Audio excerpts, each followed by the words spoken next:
The Altar of the Dead, a story of love and longing for the deceased, by Henry James. Chapter 1.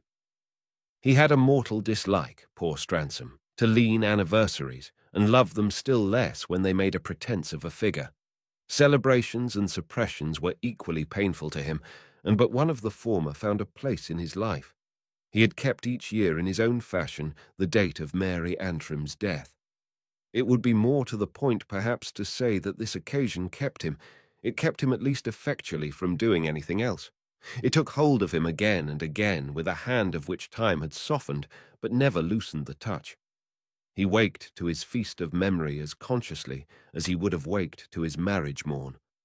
Marriage had had of old but too little to say to the matter, for the girl who was to have been his bride there had been no bridal embrace. She had died of a malignant fever after the wedding day had been fixed, and he had lost, before fairly tasting it, an affection that promised to fill his life to the brim. Of that benediction, however, it would have been false to say this life could really be emptied. It was still ruled by a pale ghost, still ordered by a sovereign presence. He had not been a man of numerous passions, and even in all these years no sense had grown stronger with him than the sense of being bereft. He had needed no priest and no altar to make him forever widowed. He had done many things in the world. He had done almost all but one. He had never, never forgotten. He had tried to put into his existence whatever else might take up room in it, but had failed to make it more than a house of which the mistress was eternally absent. She was most absent of all on the recurrent December day that his tenacity set apart. He had no arranged observance of it, but his nerves made it all their own. They drove him forth without mercy, and the goal of his pilgrimage was far. She had been buried in a London suburb, a part then of nature's breast, but which he had seen lose one after another every feature of freshness. It was in truth during the moments he stood there that his eyes beheld the place least. They looked at another image. They opened to another light. Was it a credible future? Was it an incredible past? Whatever the answer, it was an immense escape from the actual. It's true that if there weren't other dates than this, there were other memories, and by the time George Stransom was 55, such memories had greatly multiplied. There were other ghosts in his life than the ghost of Mary Antrim. He had perhaps not had more losses than most men, but he had counted his losses more. He hadn't seen death more closely, but had in a manner felt it more deeply. He had formed little by little the habit of numbering his dead. It had come to him early in life that there was something one had to do for them. They were there in their simplified, intensified essence, their conscious absence and expressive patience, as personally there as if they had only been stricken dumb. When all sense of them failed, all sound of them ceased, it was as if their purgatory were really still on earth. They asked so little that they got, poor things, even less, and died again, died every day of the hard usage of life.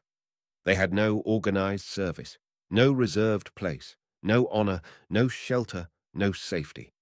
Even ungenerous people provided for the living, but even those who were called most generous did nothing for the others. So on George Stransom's part had grown up with the years a resolve that he at least would do something, do it, that is, for his own, would perform the great charity without reproach. Every man had his own, and every man had, to meet this charity, the ample resources of the soul. It was doubtless the voice of Mary Antrim that spoke for them best. As the years at any rate went by, he found himself in regular communion with these postponed pensioners, those whom indeed he always called in his thoughts the others. He spared them the moments, he organized the charity. Quite how it had risen, he probably never could have told you, but what came to pass was that an altar, such as was after all within everybody's compass, lighted with perpetual candles and dedicated to these secret rites, reared itself in his spiritual spaces. He had wondered of old, in some embarrassment, whether he had a religion, being very sure, and not a little content, that he hadn't at all events the religion some of the people he had known wanted him to have. Gradually this question was straightened out for him. It became clear to him that the religion instilled by his earliest consciousness had been simply the religion of the dead. It suited his inclination, it satisfied his spirit, it gave employment to his piety. It answered his love of great offices, of a solemn and splendid ritual. For no shrine could be more bedecked, and no ceremonial more stately than those to which his worship was attached. He had no imagination about these things, but that they were accessible to anyone who should feel the need of them. The poorest could build such temples of the spirit, could make them blaze with candles and smoke with incense, make them flush with pictures and flowers.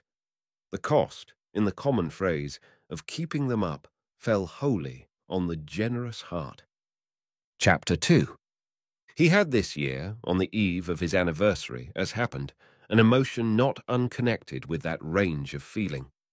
Walking home at the close of a busy day, he was arrested in the London street by the particular effect of a shop front that lighted the dull brown air with its mercenary grin, and before which several persons were gathered. It was the window of a jeweller whose diamonds and sapphires seemed to laugh, in flashes like high notes of sound, with the mere joy of knowing how much more they were worth than most of the dingy pedestrians staring at them from the other side of the pane. Stransom lingered long enough to suspend, in a vision, a string of pearls about the white neck of Mary Antrim, and then was kept an instant longer by the sound of a voice he knew. Next him was a mumbling old woman, and beyond the old woman a gentleman with a lady on his arm. It was from him, from Paul Creston, the voice had proceeded. He was talking with the lady of some precious object in the window. Stransom had no sooner recognized him than the old woman turned away. But just with this growth of opportunity came a felt strangeness that stayed him in the very act of laying his hand on his friend's arm. It lasted but the instant. Only that space sufficed for the flash of a wild question. Was not Mrs. Creston dead? The ambiguity met him there in the short drop of her husband's voice, the drop conjugal, if it ever was, and in the way the two figures leaned to each other. Creston, making a step to look at something else, came nearer, glanced at him, started, and exclaimed. Behaviour the effect of which was at first only to leave Stransom staring back across the months at the different face, the wholly other face. The poor man had shown him last, the blurred, ravaged mask bent over the open grave by which they had stood together. That son of affliction wasn't in mourning now. He detached his arm from his companion's to grasp the hand of the older friend. He coloured as well as smiled in the strong light of the shop when Stransom raised a tentative hat to the lady. Stransom had just time to see she was pretty before he found himself gaping at a fact more portentous. "My dear fellow, let me make you acquainted with my wife."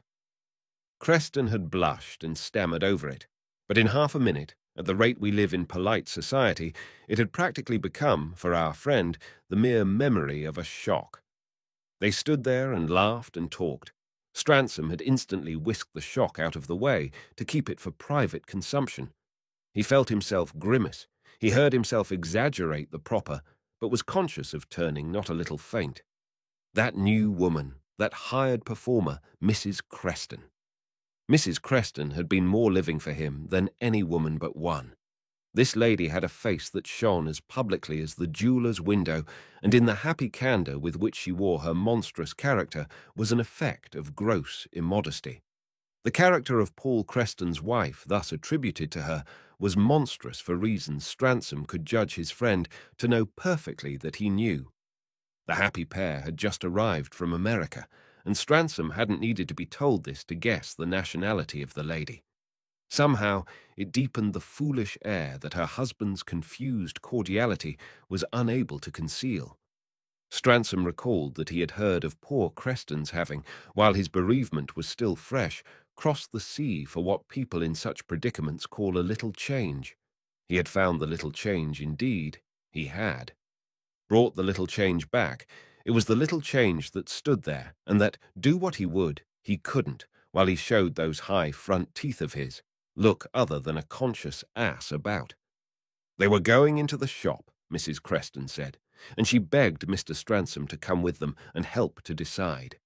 He thanked her, opening his watch and pleading an engagement for which he was already late, and they parted while she shrieked into the fog, "Mind now, you come to see me right away." Creston had had the delicacy not to suggest that, and Stransom hoped it hurt him somewhere to hear her scream it to all the echoes.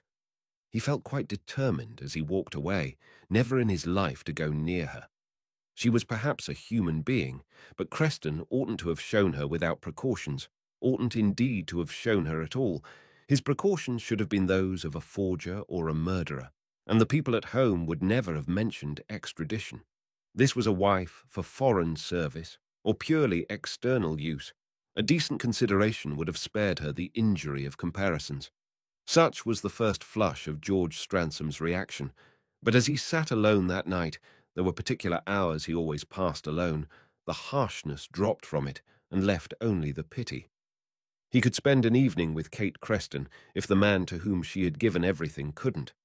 He had known her 20 years, and she was the only woman for whom he might perhaps have been unfaithful. She was all cleverness and sympathy and charm. Her house had been the very easiest in all the world, and her friendship the very firmest. Without accidents he had loved her. Without accidents everyone had loved her. She had made the passions about her as regular as the moon makes the tides. She had been also, of course, far too good for her husband, but he never suspected it, and in nothing had she been more admirable than in the exquisite art with which she tried to keep everyone else, keeping Creston was no trouble, from finding it out. Here was a man to whom she had devoted her life, and for whom she had given it up, dying to bring into the world a child of his bed, and she had had only to submit to her fate to have, ere the grass was green on her grave, no more existence for him than a domestic servant he had replaced. The frivolity, the indecency of it, made Stransom's eyes fill, and he had that evening a sturdy sense that he alone, in a world without delicacy, had a right to hold up his head. While he smoked after dinner, he had a book in his lap, but he had no eyes for his page. His eyes, in the swarming void of things, seemed to have caught Kate Creston's, and it was into their sad silences he looked. It was to him her sentient spirit had turned, knowing it to be of her, he would think. He thought for a long time of how the closed eyes of dead women could still live, how they could open again, in a quiet, lamplit room, long after they had looked their last. They had looks that survived, had them as great poets had quoted lines. The newspaper lay by his chair, the thing that came in the afternoon and the servants thought one wanted. Without sense for what was in it, he had mechanically unfolded, and then dropped it. Before he went to bed, he took it up, and this time, at the top of a paragraph, he was caught by 5 words that made him start. He stood staring, before the fire, at the death of Sir Acton Hague, K.C.B., the man who 10 years earlier had been the nearest of his friends and whose deposition from this eminence had practically left it without an occupant. He had seen him after their rupture, but hadn't now seen him for years. Standing there before the fire, he turned cold as he read what had befallen him. Promoted a short time previous to the governorship of the Westward Islands, Acton Hague had died, in the bleak honour of this exile, of an illness consequent on the bite of a poisonous snake. His career was compressed by the newspaper into a dozen lines, the perusal of which excited on George Stransom's part no warmer feeling than one of relief at the absence of any mention of their quarrel, an incident accidentally tainted at the time, thanks to their joint immersion in large affairs with a horrible publicity.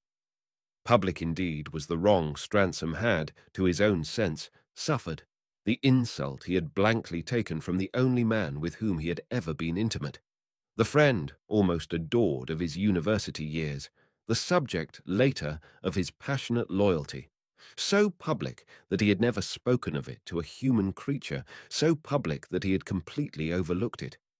It had made the difference for him that friendship too was all over, but it had only made just that one. The shock of interests had been private, intensely so, but the action taken by Hague had been in the face of men. Today, it all seemed to have occurred merely to the end that George Stransom should think of him as Haig and measure exactly how much he himself could resemble a stone. He went cold, suddenly and horribly cold, to bed. Chapter 3. The next day, in the afternoon, in the great grey suburb, he knew his long walk had tired him. In the dreadful cemetery alone, he had been on his feet an hour. Instinctively, coming back, they had taken him a devious course, and it was a desert in which no circling cabman hovered over possible prey. He paused on a corner and measured the dreariness. Then he made out through the gathered dusk that he was in one of those tracts of London which are less gloomy by night than by day, because in the former case of the civil gift of light. By day there was nothing, but by night there were lamps, and George Stransom was in a mood that made lamps good in themselves. It wasn't that they could show him anything, it was only that they could burn clear. To his surprise, however, after a while, they did show him something. The arch of a high doorway approached by a low terrace of steps, in the depth of which it formed a dim vestibule. The raising of a curtain at the moment he passed gave him a glimpse of an avenue of gloom with a glow of tapers at the end. He stopped and looked up, recognizing the place as a church. The thought quickly came to him that, since he was tired, he might rest there, so that after a moment he had in turn pushed up the leathern curtain and gone in. It was a temple of the old persuasion, and there had evidently been a function, perhaps a service for the dead. The high altar was still a blaze of candles. This was an exhibition he always liked, and he dropped into a seat with relief. More than it had ever yet come home to him, it struck him as good there should be churches. This one was almost empty, and the other altars were dim. A verger shuffled about, an old woman coughed, but it seemed to Stransom there was hospitality in the thick, sweet air. Was it only the savour of the incense, or was it something of larger intention? He had at any rate quitted the great grey suburb and come nearer to the warm centre. He presently ceased to feel intrusive, gaining at last even a sense of community with the only worshipper in his neighbourhood, the sombre presence of a woman, in mourning unrelieved, whose back was all he could see of her, and who had sunk deep into prayer at no great distance from him. He wished he could sink, like her, to the very bottom, be as motionless, as wrapped in prostration. After a few moments, he shifted his seat. It was almost indelicate to be so aware of her. But Stransom subsequently quite lost himself, floating away on the sea of light. If occasions like this had been more frequent in his life, he would have had more present the great original type, set up in a myriad temples, of the unapproachable shrine he had erected in his mind. That shrine had begun in vague likeness to church pomps, but the echo had ended by growing more distinct than the sound. The sound now rang out. The type blazed at him with all its fires, and with a mystery of radiance in which endless meanings could glow. The thing became, as he sat there, his appropriate altar, and each starry candle an appropriate vow. He numbered them, named them, grouped them. It was the silent roll call of his dead. They made together a brightness vast and intense, a brightness in which the mere chapel of his thoughts grew so dim that as it faded away, he asked himself if he shouldn't find his real comfort in some material act, some outward worship. This idea took possession of him, while, at a distance, the black-robed lady continued prostrate. He was quietly thrilled with his conception, which at last brought him to his feet in the sudden excitement of a plan. He wandered softly through the aisles, pausing in the different chapels, all save one applied to a special devotion. It was in this clear recess, lampless and unapplied, that he stood longest, the length of time it took him fully to grasp the conception of gilding it with his bounty. He should snatch it from no other rites, and associate it with nothing profane. He would simply take it as it should be given up to him, and make it a masterpiece of splendour and a mountain of fire. Tended sacredly all the year, with the sanctifying church round it, it would always be ready for his offices. There would be difficulties, but from the first they presented themselves only as difficulties surmounted. Even for a person so little affiliated, the thing would be a matter of arrangement. He saw it all in advance, and, How bright in especial the place would become to him in the intermissions of toil and the dusk of afternoons. How rich in assurance at all times, but especially in the indifferent world.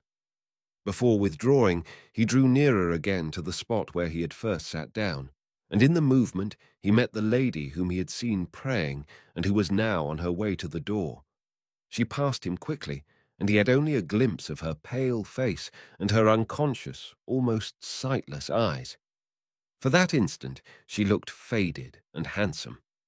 This was the origin of the rites more public, yet certainly esoteric, that he at last found himself able to establish.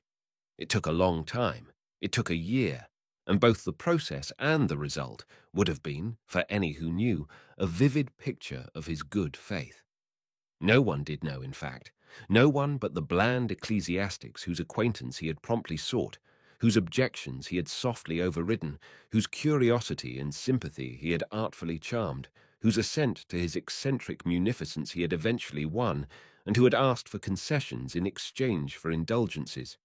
Stransom had, of course, at an early stage of his inquiry been referred to the bishop, and the bishop had been delightfully human. The bishop had been almost amused. Success was within sight, at any rate from the moment the attitude of those whom it concerned became liberal in response to liberality. The altar and the sacred shell that half encircled it, consecrated to an ostensible and customary worship, were to be splendidly maintained. All that Stransom reserved to himself was the number of his lights and the free enjoyment of his intention. When the intention had taken complete effect, the enjoyment became even greater than he had ventured to hope. He liked to think of this effect when far from it, liked to convince himself of it yet again when near. He was not often indeed so near as that a visit to it hadn't perforce something of the patience of a pilgrimage, but the time he gave to his devotion came to seem to him more a contribution to his other interests than a betrayal of them. Even a loaded life might be easier when one had added a new necessity to it.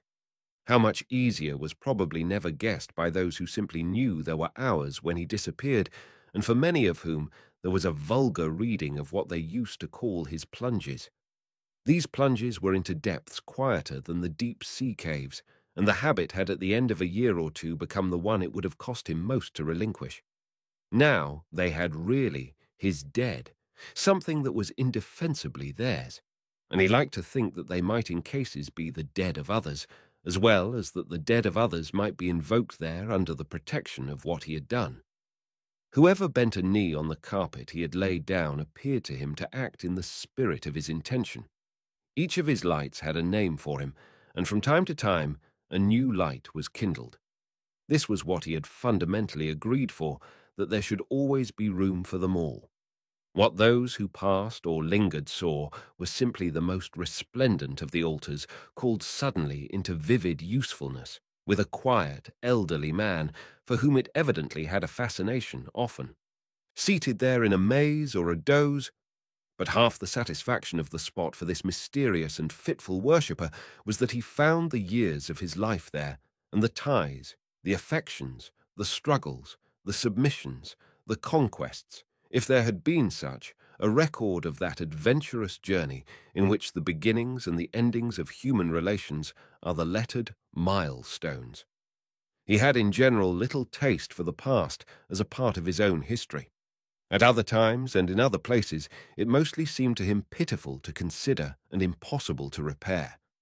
But on these occasions he accepted it with something of that positive gladness with which one adjusts one's self to an ache that begins to succumb to treatment. To the treatment of time, the malady of life begins at a given moment to succumb, and these were doubtless the hours at which that truth most came home to him. The day was written for him there on which he had first become acquainted with death, and the successive phases of the acquaintance were marked, each with a flame. The flames were gathering thick at present, for Stransom had entered that dark defile of our earthly descent in which someone dies every day. It was only yesterday that Kate Creston had flashed out her white fire, yet already there were younger stars ablaze on the tips of the tapers. Various persons in whom his interest had not been intense drew closer to him by entering this company. He went over it, head by head, till he felt like the shepherd of a huddled flock, with all a shepherd's vision of differences imperceptible. He knew his candles apart, up to the colour of the flame, and would still have known them had their positions all been changed. To other imaginations they might stand for other things. That they should stand for something to be hushed before was all he desired. But he was intensely conscious of the personal note of each, and of the distinguishable way it contributed to the concert. There were hours at which he almost caught himself wishing that certain of his friends would now die, that he might establish with them in this manner a connection more charming than, as it happened, it was possible to enjoy with them in life. In regard to those from whom one was separated by the long curves of the globe, such a connection could only be an improvement. It brought them instantly within reach. Of course, there were gaps in the constellation, for Stransom knew he could only pretend to act for his own, and it wasn't every figure passing before his eyes into the great obscure that was entitled to a memorial. There was a strange sanctification in death, but some characters were more sanctified by being forgotten than by being remembered. The greatest blank in the shining page was the memory of Acton Hague, of which he inveterately tried to rid himself. For Acton Hague, no flame could ever rise on any altar of his. Chapter 4. Every year, the day he walked back from the great graveyard, he went to church as he had done the day his idea was born. It was on this occasion, as it happened, after a year had passed, that he began to observe his altar to be haunted by a worshipper at least as frequent as himself. Others of the faithful, and in the rest of the church, came and went, appealing sometimes, when they disappeared, to a vague or to a particular recognition. But this unfailing presence was always to be observed when he arrived, and still in possession when he departed. He was surprised, the first time, at the promptitude with which it assumed an identity for him, the identity of the lady whom 2 years before, on his anniversary, he had seen so intensely bowed, and of whose tragic face he had had so flitting a vision. Given the time that had passed, his recollection of her was fresh enough to make him wonder. Of himself she had of course no impression, or rather had had none at first. The time came when her manner of transacting her business suggested her having gradually guessed his call to be of the same order. She used his altar for her own purpose.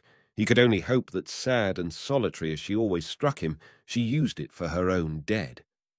There were interruptions, infidelities, all on his part, calls to other associations and duties. But as the months went on, he found her whenever he returned, and he ended by taking pleasure in the thought that he had given her almost the contentment he had given himself.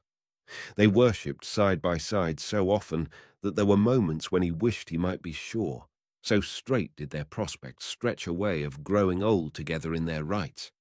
She was younger than he, but she looked as if her dead were at least as numerous as his candles. She had no colour, no sound, no fault, and another of the things about which he had made up his mind was that she had no fortune. Always black-robed, she must have had a succession of sorrows. People weren't poor, after all, whom so many losses could overtake. They were positively rich when they had had so much to give up.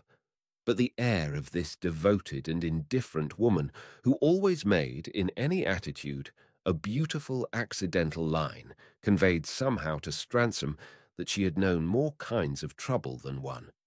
He had a great love of music and little time for the joy of it. But occasionally, when workaday noises were muffled by Saturday afternoons, it used to come back to him that there were glories.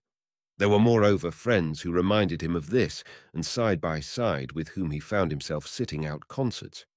On one of these winter afternoons, in St. James's Hall, he became aware, after he had seated himself, that the lady he had so often seen at church was in the place next him, and was evidently alone, as he also this time happened to be. She was at first too absorbed in the consideration of the programme to heed him, but when she at last glanced at him, he took advantage of the movement to speak to her, greeting her with the remark that he felt as if he already knew her. She smiled as she said, "Oh yes, I recognize you." Yet in spite of this admission of long acquaintance, it was the first he had seen of her smile. The effect of it was suddenly to contribute more to that acquaintance than all the previous meetings had done. He hadn't taken in, he said to himself, that she was so pretty. Later, that evening, it was while he rolled along in a hansom on his way to dine out, he added that he hadn't taken in that she was so interesting. The next morning, in the midst of his work, he quite suddenly and irrelevantly reflected that his impression of her, beginning so far back, was like a winding river that had at last reached the sea. His work, in fact, was blurred a little all that day by the sense of what had now passed between them. It wasn't much, but it had just made the difference. They had listened together to Beethoven and Schumann. They had talked in the pauses, and at the end, when at the door, to which they moved together, he had asked her if he could help her in the matter of getting away. She had thanked him and put up her umbrella, slipping into the crowd without an allusion to their meeting yet again, and leaving him to remember at leisure that not a word had been exchanged about the usual scene of that coincidence. This omission struck him now as natural and then again as perverse. She mightn't in the least have allowed his warrant for speaking to her, and yet if she hadn't, he would have judged her an underbred woman. It was odd that when nothing had really ever brought them together, he should have been able successfully to assume they were in a manner old friends, that this negative quantity was somehow more than they could express.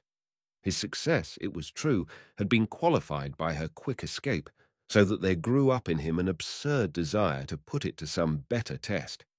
Save in so far as some other poor chance might help him, such a test could be only to meet her afresh at church. Left to himself, he would have gone to church the very next afternoon, just for the curiosity of seeing if he should find her there. But he wasn't left to himself, a fact he discovered quite at the last, after he had virtually made up his mind to go. The influence that kept him away really revealed to him how little to himself his dead ever left him. He went only for them, for nothing else in the world. The force of this revulsion kept him away 10 days. He hated to connect the place with anything but his offices, or to give a glimpse of the curiosity that had been on the point of moving him.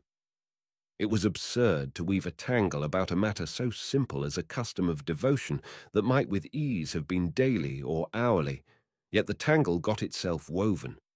He was sorry, he was disappointed. It was as if a long, happy spell had been broken, and he had lost a familiar security. At the last, however, he asked himself if he was to stay away forever from the fear of this muddle about motives. After an interval neither longer nor shorter than usual, he re-entered the church with a clear conviction that he should scarcely heed the presence or the absence of the lady of the concert. This indifference didn't prevent his at once noting that for the only time since he had first seen her, she wasn't on the spot. He had now no scruple about giving her time to arrive, but she didn't arrive, and when he went away, still missing her, he was profanely and consentingly sorry. If her absence made the tangle more intricate, that was all her own doing. By the end of another year, it was very intricate. Indeed, but by that time he didn't in the least care, and it was only his cultivated consciousness that had given him scruples. 3 times in 3 months he had gone to church without finding her, and he felt he hadn't needed these occasions to show him his suspense had dropped. Yet it was, incongruously, not indifference, but a refinement of delicacy that had kept him from asking the sacristan, who would of course immediately have recognized his description of her, whether she had been seen at other hours. His delicacy had kept him from asking any question about her at any time, and it was exactly the same virtue that had left him so free to be decently civil to her at the concert.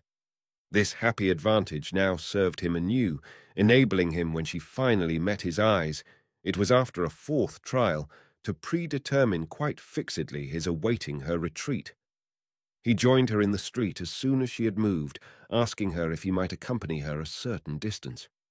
With her placid permission, he went as far as a house in the neighborhood at which she had business. She let him know it was not where she lived.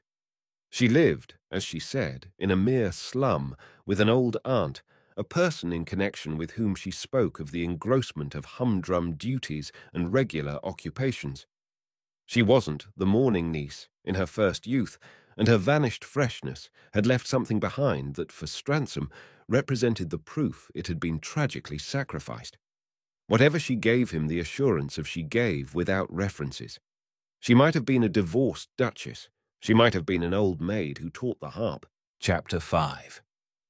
They fell at last into the way of walking together almost every time they met, though for a long time still they never met but at church. He couldn't ask her to come and see him, and as if she hadn't a proper place to receive him, she never invited her friend. As much as himself, she knew the world of London, but from an undiscussed instinct of privacy, they haunted the region not mapped on the social chart. On the return, she always made him leave her at the same corner. She looked with him, as a pretext for a pause, at the depressed things in suburban shop fronts, and there was never a word he had said to her that she hadn't beautifully understood. For long ages he never knew her name, any more than she had ever pronounced his own. But it was not their names that mattered. It was only their perfect practice and their common need. These things made their whole relation so impersonal that they hadn't the rules or reasons people found in ordinary friendships. They didn't care for the things it was supposed necessary to care for in the intercourse of the world. They ended one day. They never knew which of them expressed it first by throwing out the idea that they didn't care for each other. Over this idea they grew quite intimate. They rallied to it in a way that marked a fresh start in their confidence. If to feel deeply together about certain things wholly distinct from themselves didn't constitute a safety, where was safety to be looked for? Not lightly, nor often, not without occasion, nor without emotion, any more than in any other reference by serious people to a mystery of their faith. But when something had happened to warm, as it were, the air for it, they came as near as they could come to calling their dead by name. They felt it was coming very near to utter their thought at all. The word they expressed enough. It limited the mention. It had a dignity of its own, and if in their talk you had heard our friends use it, you might have taken them for a pair of pagans of old alluding decently to the domesticated gods. They never knew, at least Stransom never knew, how they had learned to be sure about each other. If it had been with each a question of what the other was there for, the certitude had come in some fine way of its own. Any faith, after all, has the instinct of propagation, and it was as natural as it was beautiful that they should have taken pleasure on the spot in the imagination of a following. If the following was for each, but a following of one, it had proved in the event sufficient. Her debt, however, of course was much greater than his, because while she had only given him a worshipper, he had given her a splendid temple. Once she said she pitied him for the length of his list. She had counted his candles almost as often as himself, and this made him wonder what could have been the length of hers. He had wondered before at the coincidence of their losses, especially as from time to time a new candle was set up. On some occasion, some accident led him to express this curiosity, and she answered as if in surprise that he hadn't already understood. "Oh, for me, you know, the more there are the better. There could never be too many. I should like hundreds and hundreds. I should like thousands. I should like a great mountain of light." Then, of course, in a flash he understood. "Your dead are only one?" She hung back at this as never yet. "Only one," she answered, colouring as if now he knew her guarded secret. It really made him feel he knew less than before. So difficult was it for him to reconstitute a life in which a single experience had so belittled all others. His own life, round its central hollow, had been packed close enough. After this, she appeared to have regretted her confession, though at the moment she spoke there had been pride in her very embarrassment. She declared to him that his own was the larger, the dearer possession, the portion one would have chosen if one had been able to choose. She assured him she could perfectly imagine some of the echoes with which his silences were peopled. He knew she couldn't. One's relation to what one had loved and hated had been a relation too distinct from the relations of others. But this didn't affect the fact that they were growing old together in their piety. She was a feature of that piety, but even at the ripe stage of acquaintance in which they occasionally arranged to meet at a concert or to go together to an exhibition, she was not a feature of anything else. The most that happened was that his worship became paramount. Friend by friend dropped away, till at last there were more emblems on his altar than houses left him to enter. She was more than any other the friend who remained, but she was unknown to all the rest. Once, when she had discovered, as they called it, a new star, she used the expression that the chapel at last was full. "Oh, no," Stransom replied. "There is a great thing wanting for that. The chapel will never be full till a candle is set up before which all the others will pale. It will be the tallest candle of all." Her mild wonder rested on him. "What candle do you mean?" "I mean, dear lady, my own."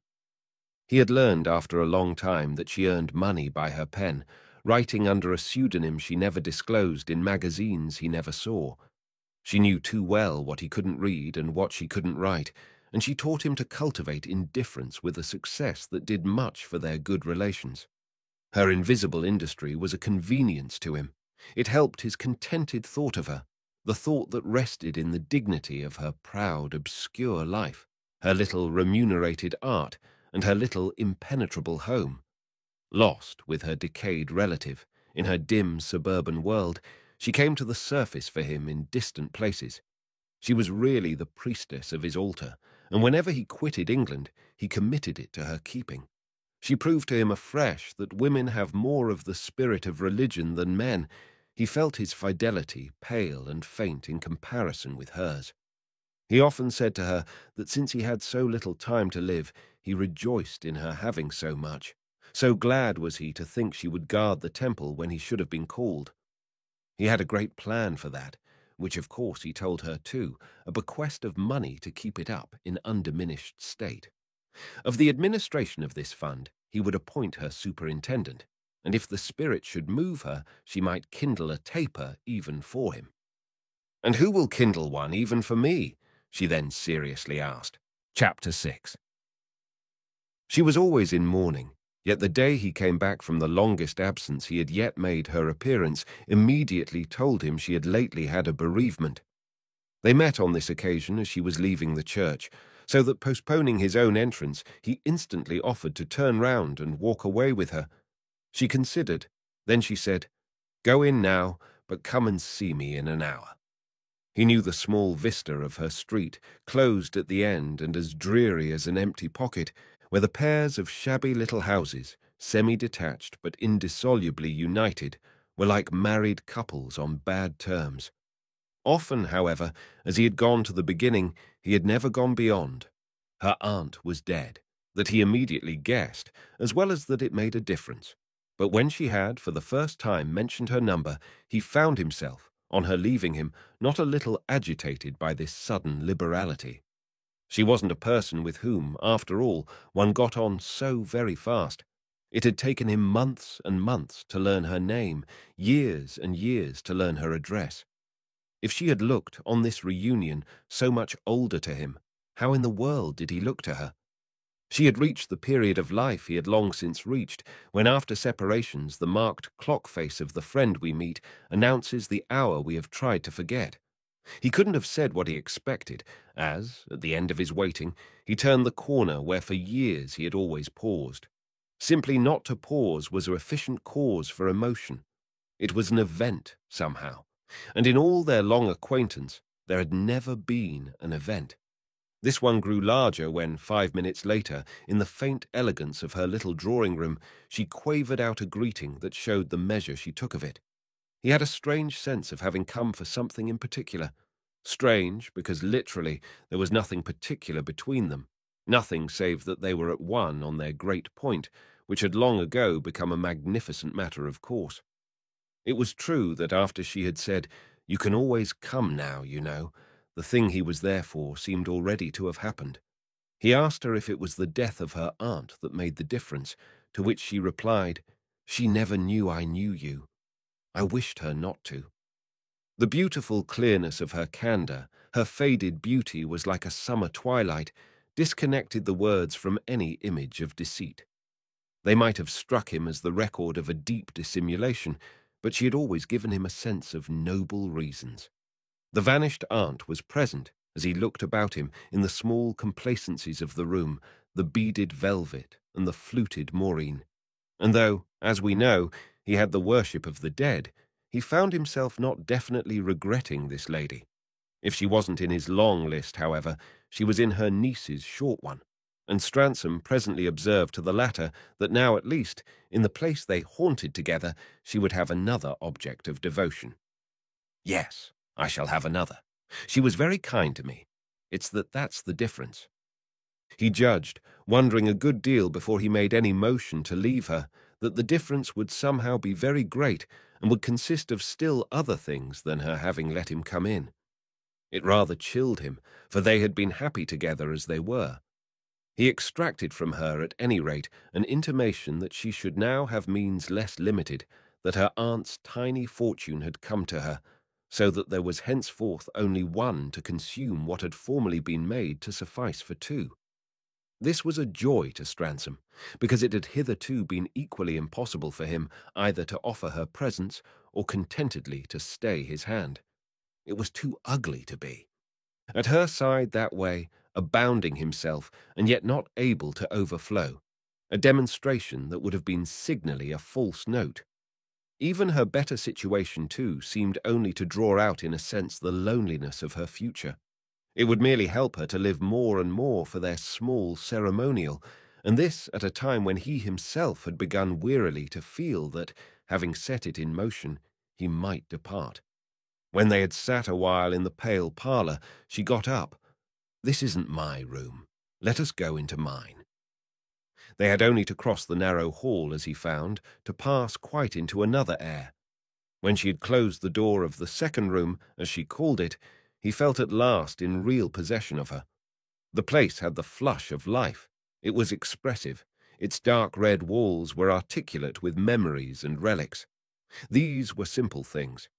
Photographs and watercolours, scraps of writing framed and ghosts of flowers embalmed. But a moment sufficed to show him they had a common meaning. It was here she had lived and worked, and she had already told him she would make no change of scene. He read the reference in the objects about her, the general one to places and times, but after a minute he distinguished among them a small portrait of a gentleman. At a distance, and without their glasses, his eyes were only so caught by it as to feel a vague curiosity. Presently this impulse carried him nearer, and in another moment he was staring at the picture in stupefaction and with the sense that some sound had broken from him. He was further conscious that he showed his companion a white face when he turned round on her, gasping, "Acton Hague!" She matched his great wonder. "Did you know him?"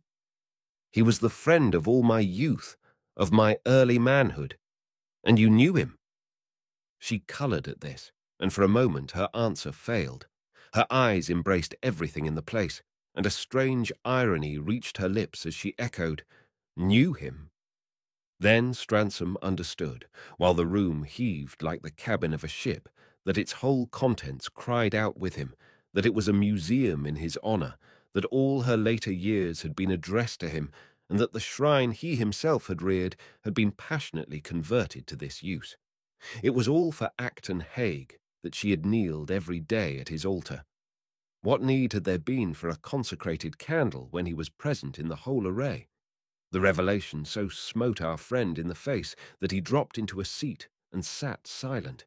He had quickly felt her shaken by the force of his shock, but as she sank on the sofa beside him and laid her hand on his arm, he knew almost as soon that she mightn't resent it as much as she'd have liked. Chapter 7.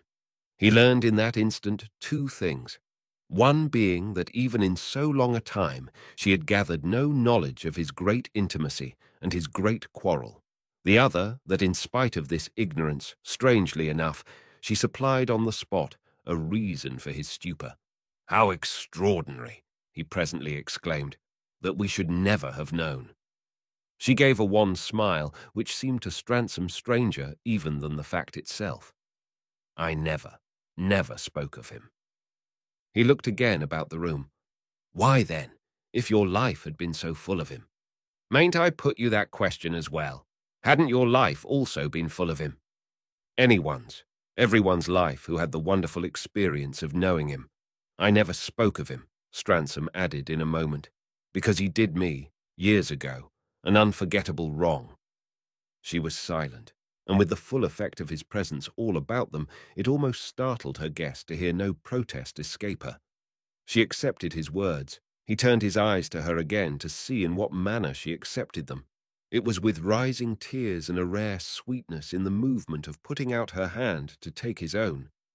Nothing more wonderful had ever appeared to him than in that little chamber of remembrance and homage to see her convey with such exquisite mildness that as from Acton Hague any injury was credible. The clock ticked in the stillness. Hague had probably given it to her, and while he let her hold his hand with a tenderness that was almost an assumption of responsibility for his old pain as well as his new, Stransom, after a minute, broke out. "Good God! How he must have used you!" She dropped his hand at this, got up, and moving across the room, made straight a small picture to which, on examining it, he had given a slight push. Then, turning round on him with her pale gaiety recovered, "I've forgiven him," she declared. "I know what you've done," said Stransom. "I know what you've done for years." For a moment they looked at each other through it all with their long community of service in their eyes. This short passage made, to his sense, for the woman before him, an immense, an absolutely naked confession, which was presently, suddenly blushing red and changing her place again, what she appeared to learn he perceived in it. He got up and, "How you must have loved him," he cried. "Women aren't like men. They can love even where they've suffered." "Women are wonderful," said Stransom, "but I assure you I've forgiven him too. If I had known of anything so strange, I wouldn't have brought you here. So that we might have gone on in our ignorance to the last?" "What do you call the last?" she asked, smiling still. At this, he could smile back at her. "You'll see when it comes." She thought of that. This is better, perhaps, but as we were, it was good. He put her the question. Did it never happen that he spoke of me? Considering more intently, she made no answer, and he then knew he should have been adequately answered by her asking how often he himself had spoken of their terrible friend. Suddenly, a brighter light broke in her face, and an excited idea sprang to her lips in the appeal. "You have forgiven him. How, if I hadn't, could I linger here?" She visibly winced at the deep but unintended irony of this, but even while she did so, she panted quickly. "Then in the lights on your altar? There's never a light for Acton Hague." She stared with a dreadful fall. "But if he's one of your dead?" "He's one of the world's, if you like. He's one of yours, but he's not one of mine. Mine are only the dead who died possessed of me. They're mine in death because they were mine in life." "He was yours in life then, even if for a while he ceased to be. If you forgave him, you went back to him. Those whom we've once loved." "Are those who can hurt us most?" Stransom broke in. "Ah, it's not true! You've not forgiven him!" she wailed with a passion that startled him. He looked at her as never yet. "What was it he did to you?" "Everything." Then abruptly she put out her hand in farewell. "Goodbye." He turned as cold as he had turned that night he read the man's death. "You mean that we meet no more?" "Not as we've met. Not there." He stood aghast at this snap of their great bond, at the renouncement that rang out in the words she so expressively sounded. "But what's changed? For you?" She waited in all the sharpness of a trouble that for the first time since he had known her made her splendidly stern. "How can you understand now when you didn't understand before?" "I didn't understand before only because I didn't know. Now that I know, I see what I've been living with for years," Stransom went on very gently. She looked at him with a larger allowance, doing this gentleness justice. "How can I then, on this new knowledge of my own, ask you to continue to live with it?" "I set up my altar, with its multiplied meanings," Stransom began, but she quietly interrupted him. "You set up your altar, and when I wanted one most, I found it magnificently ready. I used it with the gratitude I've always shown you, for I knew it from of old to be dedicated to death. I told you long ago that my dead weren't many. Yours were, but all you had done for them was none too much for my worship. You had placed a great light for each. I gathered them together for one." "We had simply different intentions," he returned. "That, as you say, I perfectly knew, and I don't see why your intention shouldn't still sustain you. That's because you're generous. You can imagine and think, but the spell is broken."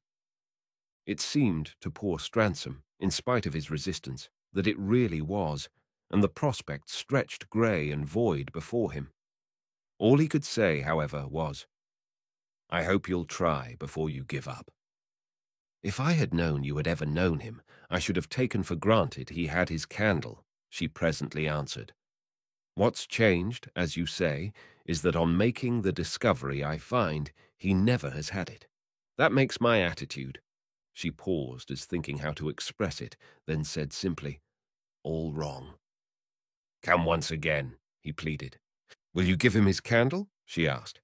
He waited, but only because it would sound ungracious, not because of a doubt of his feeling. "I can't do that," he declared at last. "Then goodbye," and she gave him her hand again. He had got his dismissal. Besides which, in the agitation of everything that had opened out to him, he felt the need to recover himself, as he could only do in solitude. Yet he lingered to see if she had no compromise to express, no attenuation to propose. But he only met her great lamenting eyes, in which indeed he read that she was as sorry for him as for anyone else. This made him say, "At least, in any case, I may see you here." "Oh, yes, come if you like, but I don't think it will do." He looked round the room once more, knowing how little he was sure it would do. He felt also stricken and more cold, and his chill was like an egg in which he had to make an effort not to shake. Then he made doleful reply, "I must try on my side, if you can't try on yours." She came out with him to the hall and into the doorway, and here he put her the question he held he could least answer from his own wit. "Why have you never let me come before?" "Because my aunt would have seen you, and I should have had to tell her how I came to know you." "And what would have been the objection to that?" "It would have entailed other explanations. There would at any rate have been that danger." "Surely she knew you went every day to church," Stransom objected. "She didn't know what I went for." "Of me, then, she never even heard?" "You'll think I was deceitful, but I didn't need to be." He was now on the lower doorstep, and his hostess held the door half-closed behind him. Through what remained of the opening, he saw her framed face. He made a supreme appeal. "What did he do to you?" "It would have come out. She would have told you. That fear at my heart, that was my reason." And she closed the door, shutting him out. Chapter 8. He had ruthlessly abandoned her. That, of course, was what he had done.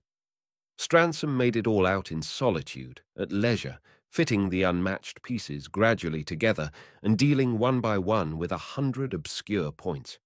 She had known Haig only after her present friend's relations with him had wholly terminated, obviously indeed a good while after, and it was natural enough that of his previous life she should have ascertained only what he had judged good to communicate. There were passages it was quite conceivable that even in moments of the tenderest expansion he should have withheld. Of many facts in the career of a man, so in the eye of the world, there was of course a common knowledge, but this lady lived apart from public affairs, and the only time perfectly clear to her would have been the time following the dawn of her own drama. A man in her place would have looked up the past, would even have consulted old newspapers. It remained remarkable indeed that in her long contact with the partner of her retrospect, no accident had lighted a train, but there was no arguing about that. The accident had in fact come. It had simply been that security had prevailed.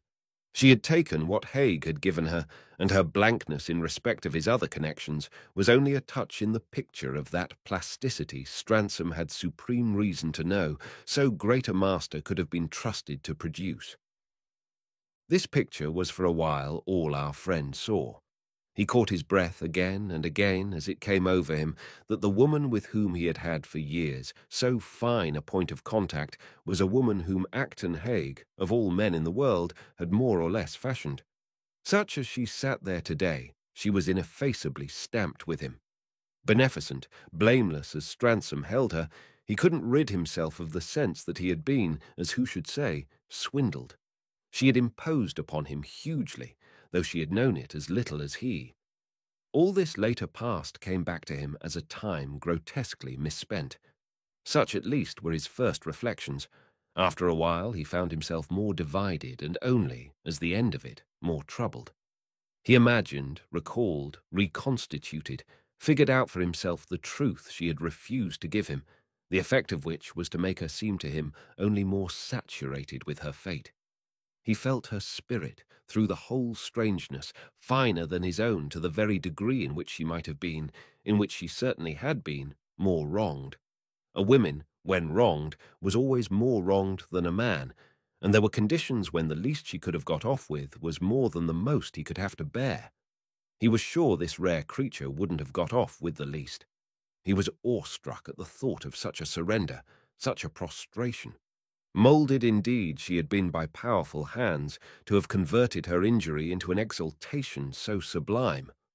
The fellow had only had to die for everything that was ugly in him to be washed out in a torrent. It was vain to try to guess what had taken place, but nothing could be clearer than that she had ended by accusing herself. She absolved him at every point. She adored her very wounds. The passion by which he had profited had rushed back after its ebb, and now the tide of tenderness, arrested for ever at flood, was too deep even to fathom. Stransom sincerely considered that he had forgiven him, but how little he had achieved the miracle that she had achieved. His forgiveness was silence, but hers was mere unuttered sound. The light she had demanded for his altar would have broken his silence with a blare, whereas all the lights in the church were for her too great a hush. She had been right about the difference. She had spoken the truth about the change. Stransom was soon to know himself as perversely but sharply jealous. His tide had ebbed, not flowed. If he had forgiven Acton Hague, that forgiveness was a motive with a broken spring. The very fact of her appeal for a material sign, a sign that should make her dead lover equal there with the others, presented the concession to her friend as too handsome for the case. He had never thought of himself as hard, but an exorbitant article might easily render him so. He moved round and round this one, but only in widening circles. The more he looked at it, the less acceptable it seemed. At the same time, he had no illusion about the effect of his refusal. He perfectly saw how it would make for a rupture. He left her alone a week, but when at last he again called, this conviction was cruelly confirmed. In the interval he had kept away from the church, and he needed no fresh assurance from her to know she hadn't entered it. The change was complete enough. It had broken up her life. Indeed, it had broken up his, for all the fires of his shrine seemed to him suddenly to have been quenched. A great indifference fell upon him, the weight of which was in itself a pain, and he never knew what his devotion had been for him till in that shock it ceased like a dropped watch. Neither did he know with how large a confidence he had counted on the final service that had now failed. The mortal deception was that in this abandonment the whole future gave way. These days of her absence proved to him of what she was capable, all the more that he never dreamed she was vindictive or even resentful. It was not in anger she had forsaken him.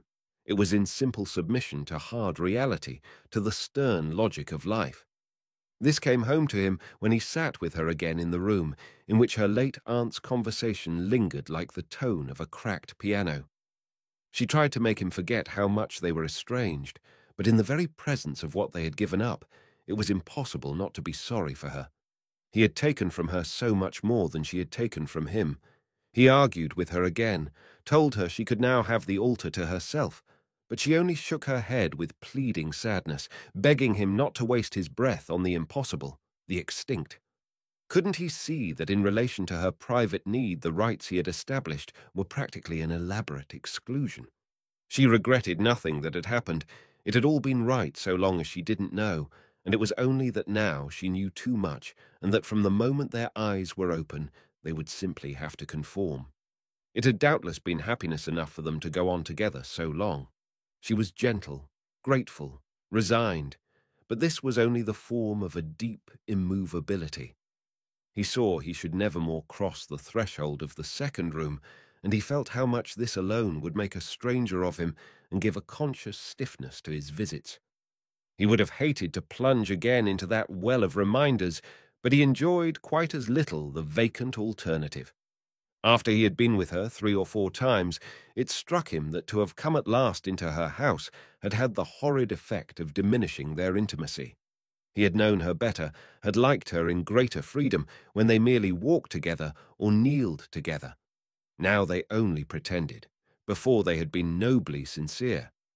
They began to try their walks again, but it proved a lame imitation, for these things, from the first, beginning or ending, had been connected with their visits to the church.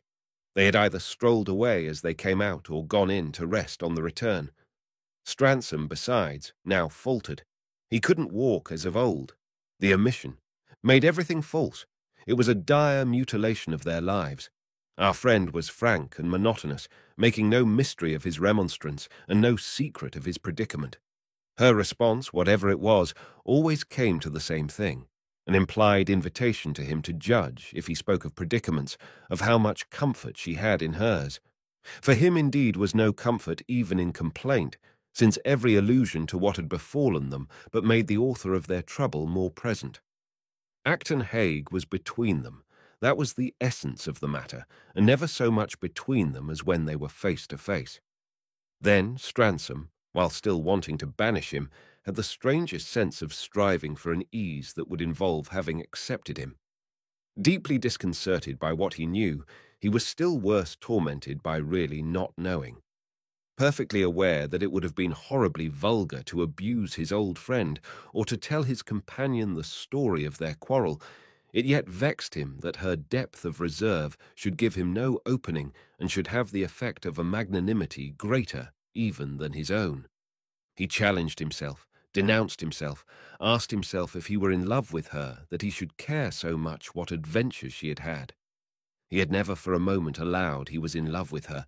Therefore, nothing could have surprised him more than to discover he was jealous.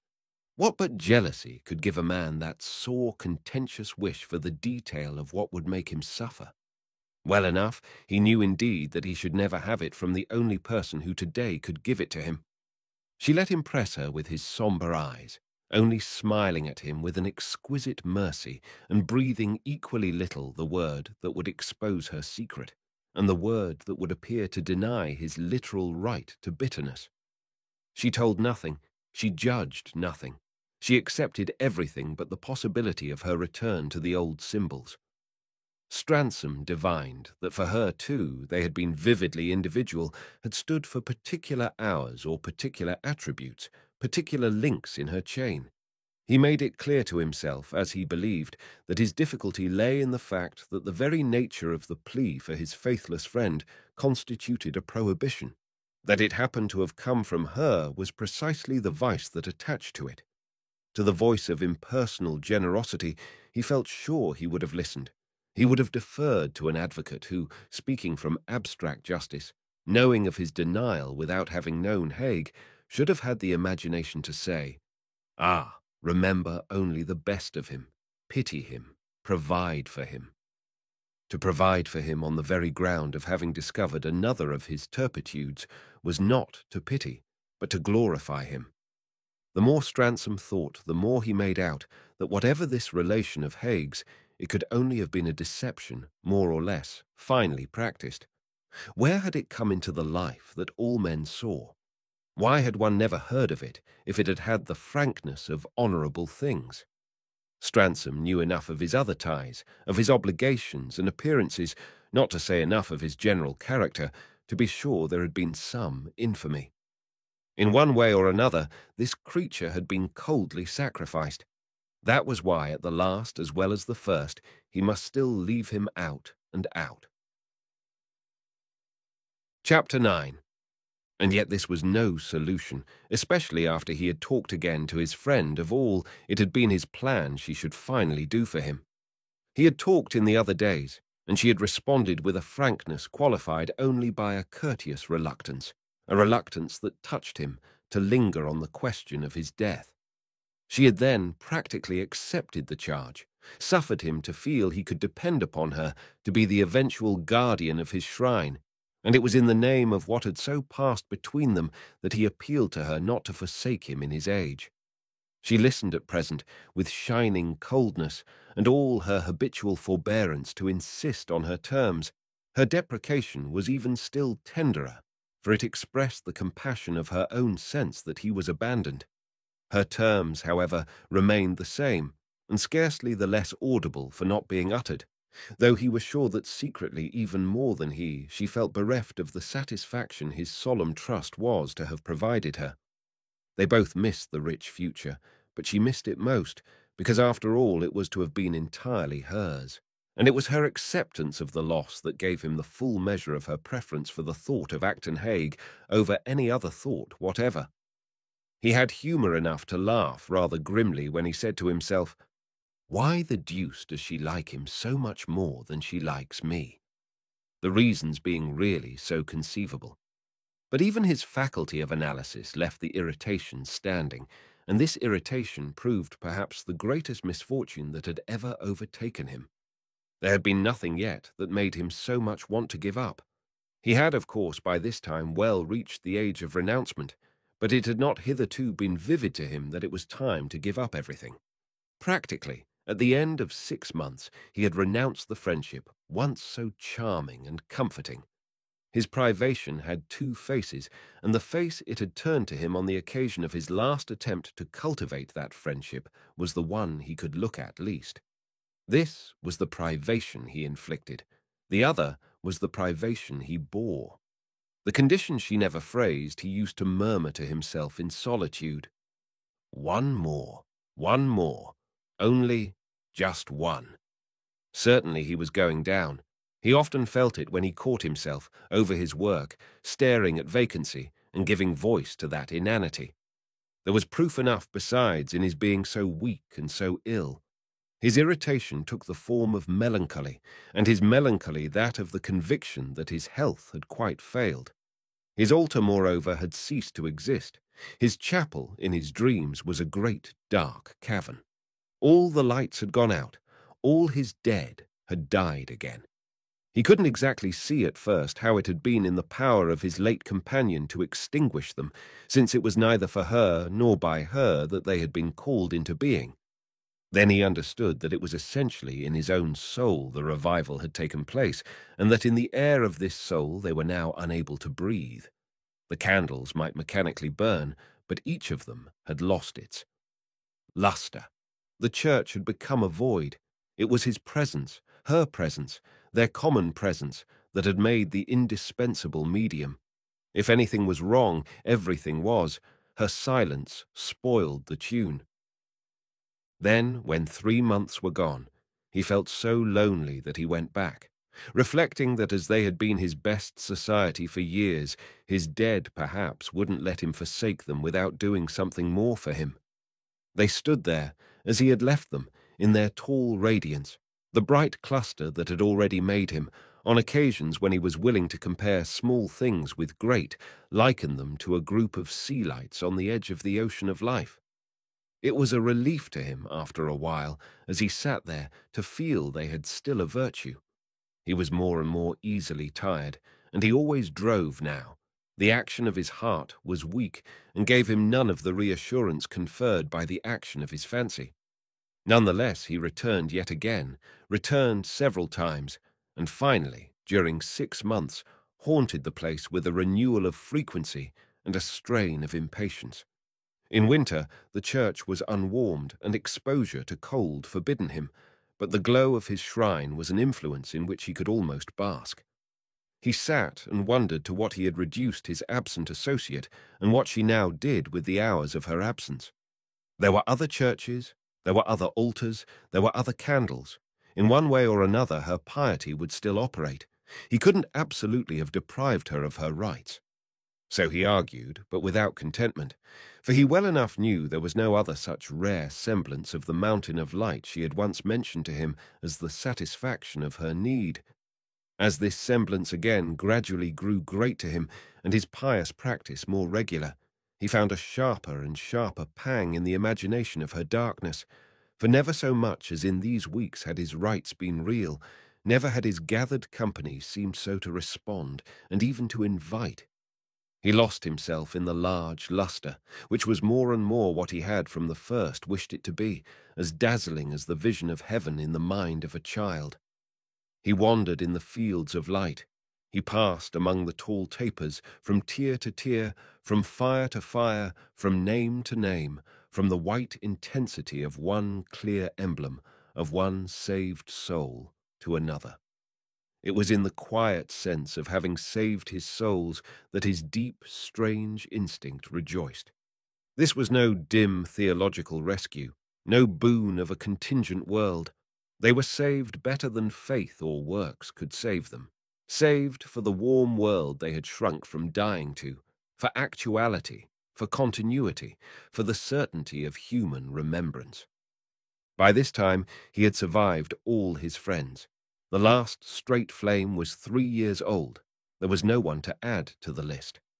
Over and over he called his roll, and it appeared to him compact and complete. Where should he put in another? Where, if there were no other objection, would it stand in its place in the rank? He reflected, with a want of sincerity of which he was quite conscious, that it would be difficult to determine that place. More and more, besides, face to face with his little legion, over endless histories, handling the empty shells and playing with the silence, more and more he could see that he had never introduced an alien. He had had his great companions, his indulgences. There were cases in which they had been immense.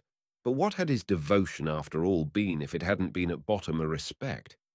He was, however, himself surprised at his stiffness.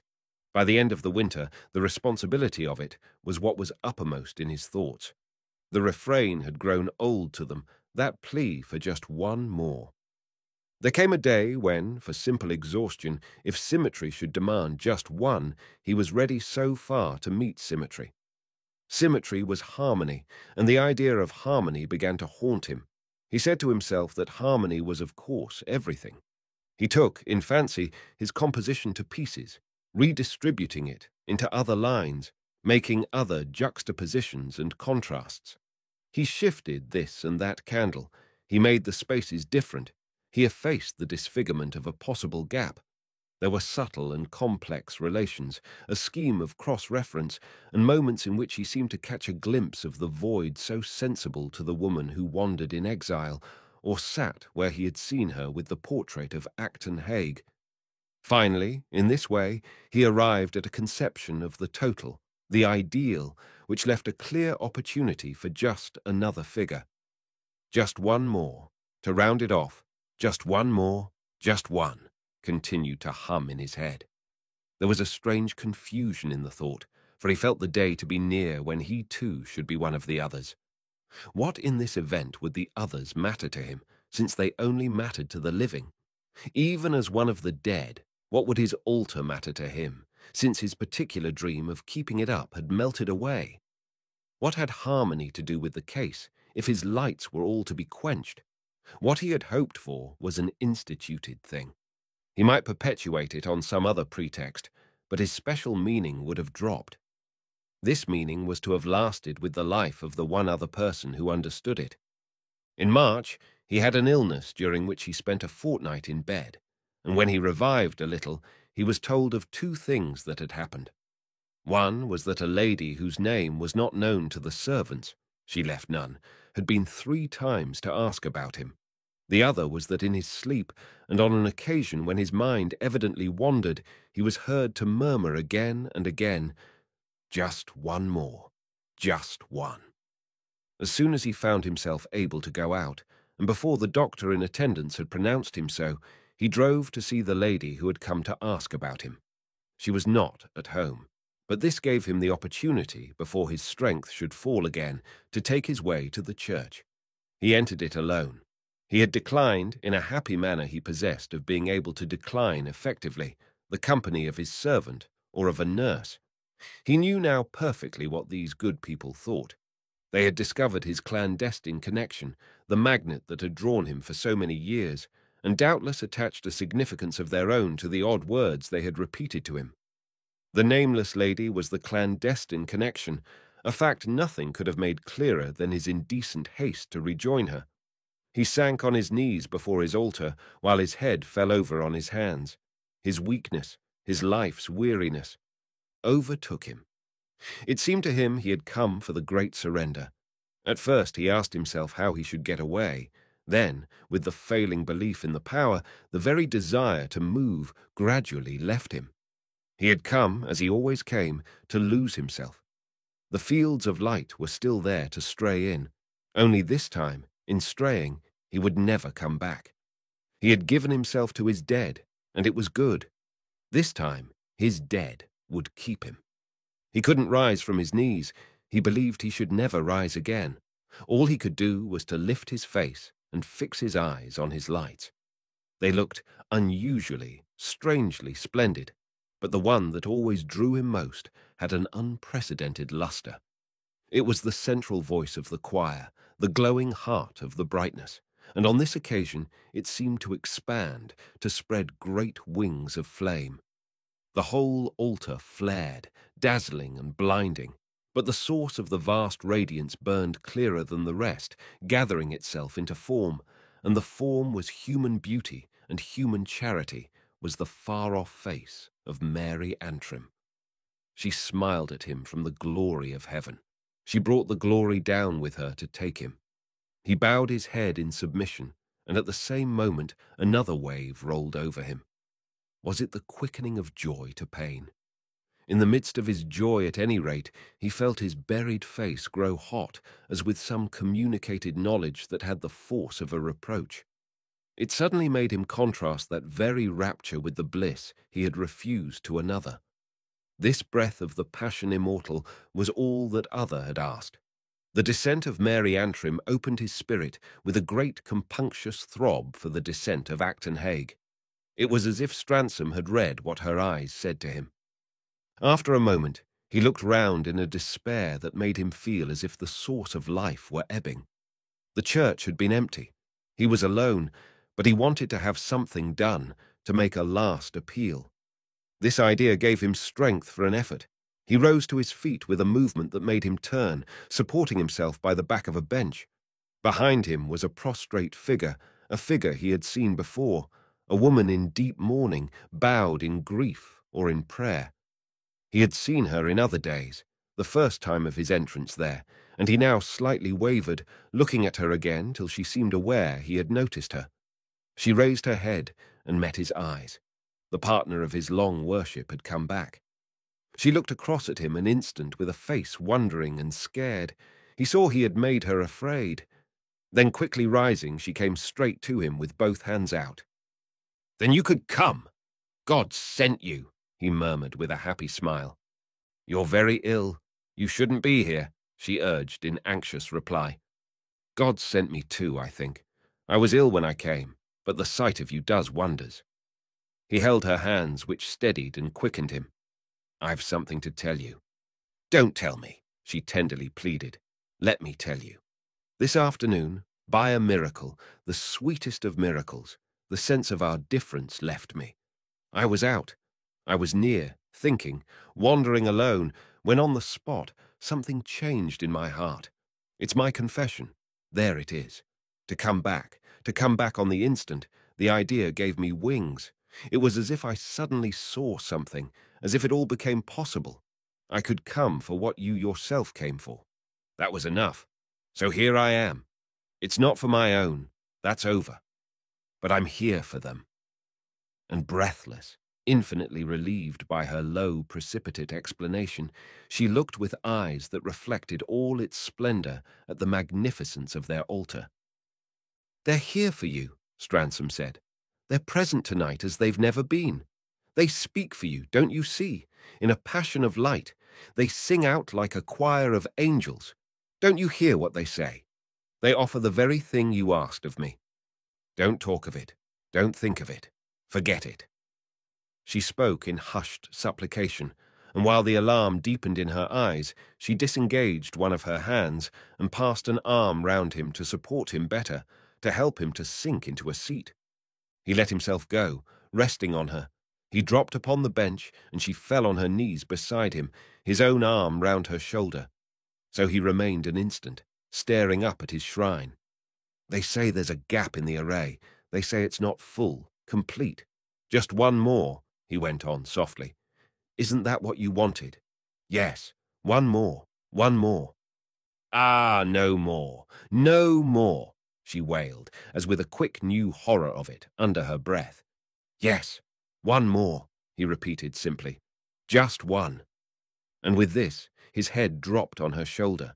She felt that in his weakness he had fainted. But alone with him in the dusky church, a great dread was on her of what might still happen, for his face had the whiteness of death.